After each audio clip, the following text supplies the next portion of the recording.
Ravi Prakash Siliconandhra hospital Kuchipudi super speciality వైద్య సేవలు పూర్తిగా ఉచితం. Welcome to RTV. నేను మీ గయాజ్ని.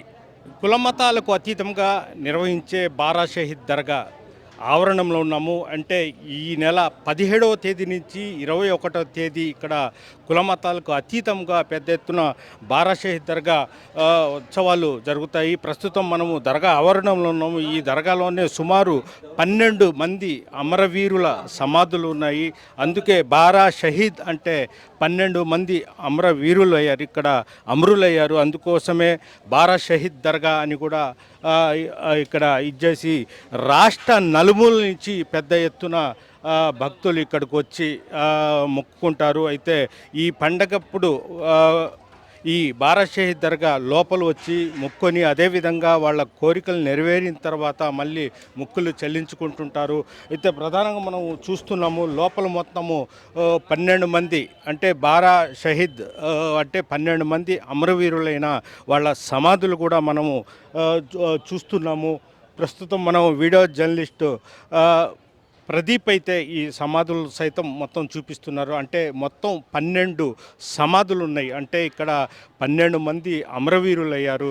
అయితే ఈ విషయం మీద మనము పూర్తి స్థాయిలో తెలుసుకునేందుకు కూడా ఈ బారా షహీద్ దర్గా సేవకులు సమీ హుసేని అని ఇక్కడ కొద్ది సంవత్సరాల నుంచి ఇక్కడ సేవ చేసుకుంటూ ఉంటున్నారు. ఆయనతో కూడా ఇక్కడ అసలు దీని చరిత్ర కూడా తెలుసుకునే ప్రయత్నం అయితే చేద్దాము.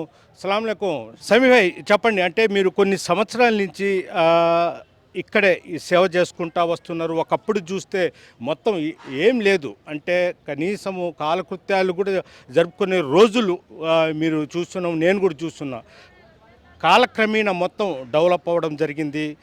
అయితే ఇప్పుడు పరిస్థితి అంటే మీరు రాత్రిపూట కూడా బుల్లెట్ వేసుకొని వచ్చి ఒక రౌండ్ వేస్తారు. ఎవరైనా మద్యం తాగుతున్నా వాళ్ళని తరిమివేయడం, అదేవిధంగా రకరకాలుగా అసాంఘిక కార్యక్రమాలు జరగకుండా మీరైతే చాలా ఇదిగా చూసుకుంటూ వస్తున్నారు. అయితే అసలు ఒక విషయానికి వద్దాం. ప్రతి సంవత్సరము ఈ బారా షహీద్ దర్గా ఈ కార్యక్రమం ఉత్సవాలు జరుగుతున్నాయి. రాష్ట్ర నలుమూల నుంచే కాకుండా ఇతర దేశాల నుంచి కూడా పెద్ద ఎత్తున భక్తులు వస్తాయి. ఇక్కడ అంటే రొట్టెల పండగ అని ఒక పెద్ద ఇది జరుగుద్ది. అక్కడ అనుకున్న కోరికలు ఇదవుతాయి. ఆ రొట్టెలు తీసుకుంటే రకరకాల చదువు రొట్టి, సంతానం రొట్టి, ఆర్థికపరమైన ఆరోగ్యం రొట్టె. అంటే టోటల్ మీద దీని చరిత్ర ఏంటనేది మీరు ఆర్టీవీ వ్యూవర్స్కి వివరించాలా? అస్సలాము అలైకుం రహమతుల్లాహి బర్కాతుహు. గయాజ్ గారు, మీరు కూడా నా చిన్నప్పటి నుంచి నెల్లూరు ప్రాంతంలో ఉన్నోళ్ళు, గతంలో పాత రోజుల్లో మీకు గుర్తు ఉండి ఉంటుంది. మనం ఏదైనా ఆడుకోవడానికి బారా షహీద్ దర్గా దగ్గర వచ్చామంటే తల్లిదండ్రులు అర్చే పరిస్థితి, అంత దూరం ఎందుకు పోయావని చెప్పే పరిస్థితి. ఆ రోజుల్లో నుంచి మన ఫ్యామిలీ హెరిటేజ్గా ఈ బారా షహీద్ దర్గా గంధం జరిగేది. ఆ గంధం మహోత్సవం పాత రోజుల్లో, అంటే నేను చెప్పేది 70s, 75, 80s దాకా కూడా ఒక బిందెలో గంధం తీసుకొని వచ్చి ఆ బారా షహీద్లకు లేపనం చేసేసి ఉదయం నుంచి సాయంత్రానికి అయిపోయేది. 8 గంటలు 9 గంటల ప్రాంతంలో ఒక 4-5 పోలీసు వాళ్ళు వచ్చి చెరువు దగ్గర వెళ్ళబాకండి మునిగిపోతారని చెప్పి మనుషుల్ని పంపించేసేవాళ్ళు. అలాగైపోయేది.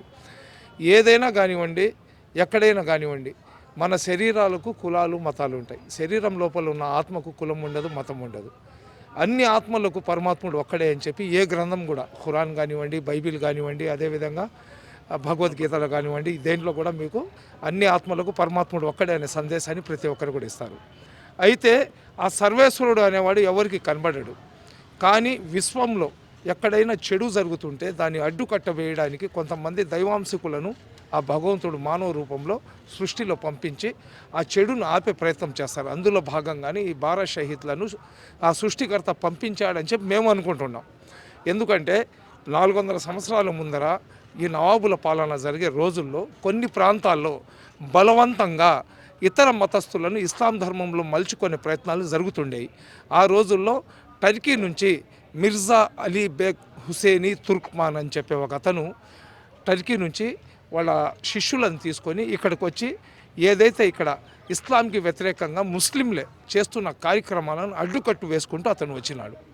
ఏంటంటే ఇస్లాం ధర్మం అనేది ఎదుటి మనిషిని ఇబ్బంది పెట్టడం కానివ్వండి, ఇతరుల మీద బలవంతం చేయడం కానివ్వండి, బలవంతంగా ఇస్లాంలో మార్చుకోవడం కానీ దానికి ఇస్లాం అంగీకరించదు. కాబట్టి మీరు చేస్తున్నది తప్పు అని చెప్పి ఆ ప్రచారం చేసుకుంటూ వచ్చినప్పుడు ఇది ఏదైతే ఈ నెల్లూరు జిల్లా ఈ ప్రాంతం ఉందో వాళ్ళు దక్కల్లో ప్రచారం చేసుకొని ఆడ నుంచి ఈ వాలాజా ప్రాంతం అన్నమాట దీంట్లో వచ్చినప్పుడు ఇక్కడ మత చాందోస్వాదులకు వీళ్ళకు జరిగిన పవిత్ర యుద్ధంలో వీళ్ళు షహీద్లు అయినారు. షహీద్లు అంటే ఖురాన్లో కూడా చెప్పి ఉన్నాడు, షహీద్ అంటే చనిపోవడం కాదు, అమరులు అవ్వడం. షహీద్ అయిన వాడు సజీవంగా ఉన్నట్లు భావించాలని చెప్పి అల్లా సుబ్హానహు తాలా చెప్పి ఉన్నాడు. అయితే ఈ బారా షహీద్ దర్గాలలో ఈ 400 సంవత్సరాల నుంచి వీళ్ళు వెలుగులో రాలేదు. ఆ రోజుల్లో ఏదైతే ఈ సొన్నాల చెరువు ఉందో దాని పక్కన ధోబి ఘాట్ ఒకటి ఉండేది. అంటే సైబే ఒకటి అంటే బారా షహీద్ అంటే 12 మంది అమరవీరులయ్యారు, అందుకే బారా షహీద్ అంటారు. అవునండి, 12 మంది అమరులు అయినారు కాబట్టి ఈ 12 మంది వీళ్ళు దాదాపు 365 మంది వచ్చారు. వీళ్ళలో ఎవరైతే మిర్జా అలీ బెగ్ తుర్క్మాను ఈ మొత్తం దీనికి ఒక కమాండరు, అతని తోడు ఉన్న 11 మంది, మొత్తం 12 మంది సమాధులు అయినారు. కాబట్టి ఈ 12 మంది సమాధులు ఇక్కడ వేశారు. వాళ్ళ తోడు వచ్చిన వాళ్ళు ఇక్కడ స్టే అయిపోయినారు. వాళ్ళ సమాధులు వాళ్ళు చనిపోయిన తర్వాత బయట అంతా దీన్ని కూడా మీరు గెజిట్లో కానీ చూస్తే the bunch of Bara Shaheed tombs అని రాసి ఉంటారు.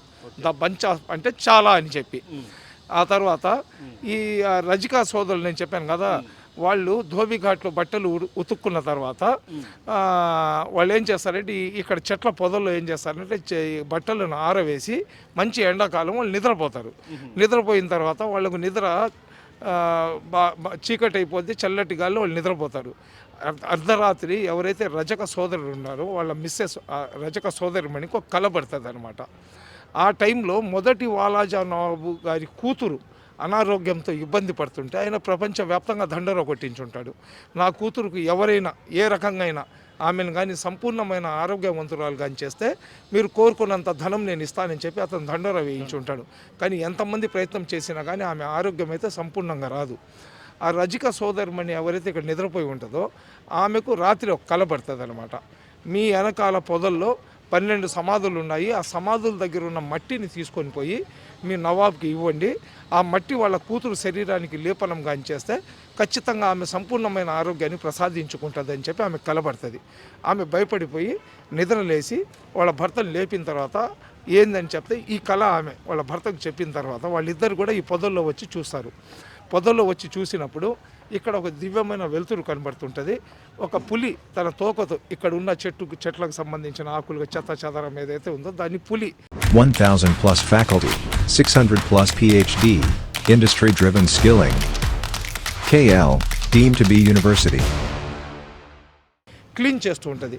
ఆ పులిని చూసి ఈ సమాధుల్ని చూసి ఇక్కడ ఉన్న వెలుతురుని చూసి వాళ్ళు భయపడిపోయి పరిగెత్తుకుంటూ పోయి బయట పోయిన తర్వాత ఎవరైతే ఆ సోల్జర్స్ ఉంటారో భటులు ఉంటారో వాళ్ళకు తెలియజేస్తుంది ఈ విధంగా జరిగిందని చెప్పి. ఈ విషయాన్ని సోల్జర్స్ మళ్ళీ వాలాజా నవాబుకు చేర్పించిన తర్వాత అప్పటికే తన కూతురి ఆరోగ్యం గురించి అతను వెక్స్ అయిపోయి ఉంటాడు. అయ్యా ఏ మాటలో ఏముందో ఏ వాక్కులో ఏముందో దేంట్లో నుంచి భగవంతుడు ఏం చేస్తాడో తెలియదు కదా, ఆ మట్టిని కూడా తీసుకొని రాండి అని చెప్పి అతను ఆజ్ఞాపించిన తర్వాత ఇక్కడ నుంచి మట్టిని తీసుకొని పోయి వాలాజా నవాబుకి ఇవ్వడం జరుగుతుంది. వాలాజా నవాబు ఆ మట్టిని తన కూతురు యొక్క శరీరానికి లేపనం చేసిన తర్వాత ఒక్క రోజులో ఆమె సంపూర్ణమైన ఆరోగ్యాన్ని సత్కరించుకుంటుంది. సత్కరించుకున్న తర్వాత ఈ సమాధుల దగ్గరికి వచ్చి దర్శనం చేసుకొని కృతజ్ఞత భావంతో కృతజ్ఞతలు తెలియజేయడానికి వాలాజా నవాబు తన కూతుర్ని తీసుకొని ఇక్కడికి వస్తారనమాట. పాత రోజుల్లో ఇప్పుడైతే హోటళ్ళు అవన్నీ ఉంటాయి. పాత రోజుల్లో ఏంటంటే ఎవరైనా ఈ రాజులు వీళ్ళు వెళ్ళేటప్పుడు వాళ్ళ సెక్యూరిటీ వాళ్ళకు సంబంధించిన వాళ్ళు ఎంతమంది ఉంటారో వాళ్ళకు సంబంధించిన ఆహారాన్ని ఎన్ని రోజులకు కావాల్సిన ఆహారం ఉందో అంత ఆహారాన్ని వాళ్ళు తీసుకొని అక్కడికి వచ్చేవాళ్ళు. వాళ్ళు ఆహారం తీసుకొని ఇక్కడికి వచ్చిన తర్వాత వాలాజా నవాబు గారి యొక్క కూతురు ఇక్కడికి వస్తుందన్న సంగతి తెలుసుకొని చుట్టుపక్కల ప్రాంతాల్లో గ్రామాల్లో ఉన్నవాళ్ళు వేల సంఖ్యలో ఇక్కడికి వచ్చేస్తారు. వచ్చిన తర్వాత ఆ ఆహారం సరిపోదు వాళ్ళకు, మంచి ఎండాకాలం, వాళ్ళు తెచ్చుకున్న చపాతీలు రోటీలు గట్టి అయిపోతాయి. తర్వాత నవాబు గారికి పోయి వీళ్ళు చెప్తారు, అయ్యా ఇంతమంది వచ్చేసి ఉన్నారు, మన దగ్గర అయితే 500 మందికి సరిపడే భోజనం ఉంది, ఇక్కడ చూస్తే వేల సంఖ్యలో జనాలు ఉన్నారంటే అతను అల్లా పేరు తీసుకొని ఆ చెరువులో పోయి ఆ రొట్టెను ఇంచి తలా కొద్దిగా ఇవ్వండి అని చెప్పి అతను చెప్తాడనమాట. ఆ రొట్టెని తీసుకొని ఆ అల్లా పేరు తీసుకొని వాళ్ళు ఆ రొట్టెని తుంచి ఇవ్వడం స్టార్ట్ చేస్తారు. ఎన్ని వేల మంది వచ్చి ఉన్నారు అన్ని వేల మందికి కడుపు నిండిపోద్ది, ఆ రొట్టెలు అలాగే మిగిలిపోతాయి. అప్పటి నుంచి ఎవరికి ఏ కోరిక అయినా కానీ ఆ కోరిక కోరుకొని ఆ రొట్టెను కానీ మనం ఆ సొన్నాల చెరువులో మార్చుకొని అల్లాని తలుచుకొని కానీ తింటే ఈ బారా షహీద్ల సన్నిధిలో వాళ్ళు కోరుకున్న కోరిక పూర్తి అవుతుందనే నమ్మకం ఆ రోజు నుంచి స్టార్ట్ అయ్యింది. ఇది ఒకళ్ళకొకళ్ళు ఇలాగా తెలుసుకుంటూ ఈరోజు కొన్ని లక్షల మంది, దాదాపు 40-50 లక్షల మంది ఈ దర్గాకు ఈ 7-8 రోజుల్లో వచ్చే పరిస్థితి మనం చూస్తున్నాం. ఇప్పుడు నెల్లూరు రూరల్ ఎమ్మెల్యే కోటమిరెడ్డి శ్రీధర్ రెడ్డి సారథ్యంలోనే నిర్వహిస్తున్నారు. అంటే ఆయన లిమిట్సే కదా, ఆయన ఎలాంటి వసతులు ఏర్పాటు చేస్తున్నారు, మీకు అంతా ఎలా ప్రోత్సహించాడు? కోటమిరెడ్డి శ్రీధర్ రెడ్డి గారు ఒక సెక్యులర్ నాయకులు, మనం గర్వంగా చెప్పుకోవచ్చు. అటువంటి ఎమ్మెల్యే ఈ రోజుల్లో మనకు దొరకడం అనేది చాలా అదృష్టమైన పరిస్థితి. ఇటువంటి ఎమ్మెల్యే ప్రతి నియోజకవర్గానికి కానీ ఉంటే ఆంధ్ర రాష్ట్రం సస్యశ్యామలం అయిపోద్ది. ఇంకొకటి ఏంటంటే గతంలో వైఎస్ఆర్సీపీ పార్టీ అధికారంలో ఉన్నప్పుడు ఆ రోజు కూడా శ్రీధర్ రెడ్డి గారు ఎమ్మెల్యేనే. అతను ఆ గతంలో కూడా ఈ దర్గాకు సంబంధించిన నిధులు ఇవ్వలేదని, దర్గాకు సంబంధించిన పనులకు జగన్మోహన్ రెడ్డి గారు ఆటంకపరుస్తున్నారని ఆయన బయటకు వచ్చిన కారణంలో ఇది కూడా ఒక కారణమే. ఎందుకంటే ఈ దర్గా చాలా నేరోగా ఉండింది, 12 అడుగులు దర్గాకి వెడల్పు చేశారు. వెనకాల కనబడుతున్న ఈద్గా ఉంది కదా, అది లేదు. ఆ ఈద్గాని అతను ఏర్పాటు చేయించాడు. అదేవిధంగా ఆ దర్గాకు ఎదురుగా ఎంత సుమారు దాని వ్యయం ఎంత, ఎన్ని? 1,05,00,000తో ఆ ఈద్గా నిర్మాణం జరిగింది. అదేవిధంగా 1 కోటి రూపాయలతో సింహద్వారాలు ఏర్పాటు చేస్తున్నారు. దాన్ని కూడా మధ్యలోనే వైఎస్ఆర్సీపీ ప్రభుత్వం ముస్లింలకు వ్యతిరేకంగా పనిచేసిన ఆ వైఎస్ఆర్సీపీ ప్రభుత్వం దాన్ని ఆపేయడం జరిగింది. నేను ఎందుకు చెప్తున్నానంటే రాజకీయం మాట్లాడకూడదు, అయినా కానీ చేసే అవకాశం ఉన్నా కానీ ఇవన్నీ ఏంటంటే సర్వమత సమానత్వానికి చిహ్నాలు. ఈరోజు మనం చూస్తున్నాం భారతదేశంలో ఆంధ్ర వాళ్ళు తెలంగాణకు వెళ్ళినా, తెలంగాణ వాళ్ళు తమిళనాడుకి వెళ్ళినా, తమిళనాడు వాళ్ళు కర్ణాటకకి వెళ్ళినా, కర్ణాటక వాళ్ళు గుజరాత్కి వెళ్ళినా, గుజరాత్ వాళ్ళు మహారాష్ట్రకి వెళ్ళినా, మహారాష్ట్ర వాళ్ళు పంజాబ్కి వెళ్ళినా, పంజాబ్ వాళ్ళు కాశ్మీర్కి వెళ్ళినా, కాశ్మీర్ వాళ్ళు ఢిల్లీకి వచ్చినా, ఢిల్లీ వాళ్ళు హర్యానాకు వెళ్ళినా కానీ మీ ప్రాంతం ఏంది, మీ కులం ఏంది, మీ మతం ఏంది అని అడిగే పరిస్థితి. కానీ ఇక్కడికి వచ్చే లక్షలాది మంది భక్తుల్లో ఎవరు కూడా నీ కులం ఏంది, నీ మతం ఏంది, నీ ప్రాంతం ఏంది అని అడగరు. ఒక మనిషిగా మేము పుట్టినాం, ఎదుటి మనిషిని ప్రేమించాలనే భావన అది ఇక్కడ కనబడుతుంది. ఈరోజు రాష్ట్రంలోనే కాదు, దేశంలోనే కాదు, ప్రపంచంలో కూడా ఈ ఏదైతే కుల వివక్షత జరుగుతుందో ఆ వివక్షత లేని ప్రదేశం సింహపురి గడ్డ మీద బారా షహీద్ దర్గా దగ్గర కనబడుతుంది. మనం గర్వంగా చెప్పుకోవచ్చు, సింహపురి గడ్డ మీద ఉన్న మేమందరం కూడా కుల మతాలకు అతీతంగా సర్వమత సమానత్వానికి చిహ్నంగా నిలిచిన దర్గా కాబట్టి, శ్రీధర్ రెడ్డి ఒక సెక్యులర్ నాయకుడు కాబట్టి ఇక్కడ ఆయన 10 సంవత్సరాల నుంచి ఎమ్మెల్యే. ఈ సంవత్సరం ఇంకా మెజార్టీతో జనాలు ఎందుకు గెలిపించినారంటే అతను అన్ని కులాలకు సమానంగా చూస్తాడు. ఇక్కడ అన్ని కులాలకు సంబంధించిన వ్యక్తులు వస్తారు కాబట్టి ఇక్కడ ఎవరికి ఎటువంటి ఇబ్బంది లేకుండా చేయాలనే భావనతో 45 రోజుల నుంచి శ్రీధర్ రెడ్డి గారు, వాళ్ళ తమ్ముడు కోటమిరెడ్డి గిరిధర్ రెడ్డి గారు, వీళ్ళందరూ కూడా నారాయణ గారు, ఆనం రామనారాయణ రెడ్డి గారి సలహా సూచనలు తీసుకొని చంద్రబాబు నాయుడు గారికి ఇక్కడ ఉన్న ఇంపార్టెన్స్ తెలియజేసి ఇక్కడికి వచ్చే భక్తులకు ఎటువంటి ఇబ్బంది లేకుండా అన్ని ఏర్పాట్లు చేస్తున్నారు. ప్రభుత్వ పండుగగానే ప్రకటించారు కదా గతంలో చంద్రబాబు నాయుడు గారు అధికారంలో ఉన్నప్పుడు రాష్ట్ర పండుగలాగా దీన్ని డిక్లేర్ చేశారు. ఇంకా గెజిట్ రాలేదు. మనం వైఎస్ఆర్సీపీ ప్రభుత్వం వచ్చినప్పుడు దీనికి గెజిట్ ఇవ్వాలా, వాళ్ళు గెజిట్ ఇవ్వలేదు. ఇప్పుడు మనం ఏంటంటే శ్రీధర్ రెడ్డి గారికి చెప్పినాము, నారాయణ గారితో, రామనారాయణ రెడ్డి గారితో మాట్లాడి దీనికి రాష్ట్ర పండుగలాగా గెజిట్ కూడా అయిపోద్ది. అంటే ఇప్పుడు చివరిగా అంటే రాష్ట్ర నలుమూల నుంచి పెద్ద ఎత్తున భక్తులు ఇక్కడికి వచ్చారు. అంటే వర్షం పడినా వాళ్ళు ఉండడానికి వసతులు కానీ, భోజనాలు కానీ అలాంటివి ఏర్పాటు చేశారా? ఖచ్చితంగా అండి. ఇప్పుడు మనం బారా షహీద్ దర్గాలో లంగర్ ఖానా నడుపుతున్నామండి. కోటమిరెడ్డి శ్రీధర్ రెడ్డి గారి తల్లిగారు స్వర్గవాసులు అయినారు. వాళ్ళ సౌజన్యంతో ఇక్కడికి వచ్చే భక్తులకు 3 రోజులు మనం అన్నదానాన్ని ఏర్పాటు చేస్తున్నాము.